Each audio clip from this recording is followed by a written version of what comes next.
चिराग पासवान के आवास पर जो बैठक चल रही थी वो अब खत्म हो चुकी है।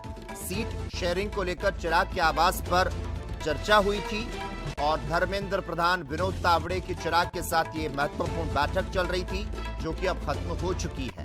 बिहार में पिछले विधानसभा चुनाव में चिराग पासवान ने नीतीश की रोशनी को कहीं न कहीं मध्यम कर दिया। सीटें बढ़ाने के चाहत में इस बार चिराग जो हैं वो लगातार एक्टिव हैं। भाजपा के मौजूदा ऑफर से चिराग कनेक्ट नहीं हो पा रहे थे और अब एक महत्वपूर्ण बैठक का आयोजन किया गया था जो कि अब खत्म हो चुकी है और उसकी तस्वीरें भी सामने आ चुकी है।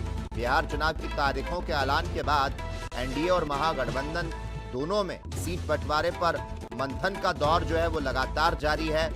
वहीं चिराग पासवान के कदम पर सबकी नजरें थी और सियासी हलचल जो है वो लगातार जारी थी। धर्मेंद्र प्रधान विनोद तावड़े की चिराग के साथ महत्वपूर्ण बैठक थी और कह सकते हैं कि नाटकीय घटनाक्रम लगातार सामने आ रहे हैं। सीट बंटवारे पर जो अंतिम मंथन चल रहा है उसके चिराग पासवान ने प्रशांत किशोर से गठबंधन का कहीं न कहीं इशारा किया तो दोपहर के बाद धर्मेंद्र प्रधान उनसे मुलाकात करने के लिए पहुंच गए थे।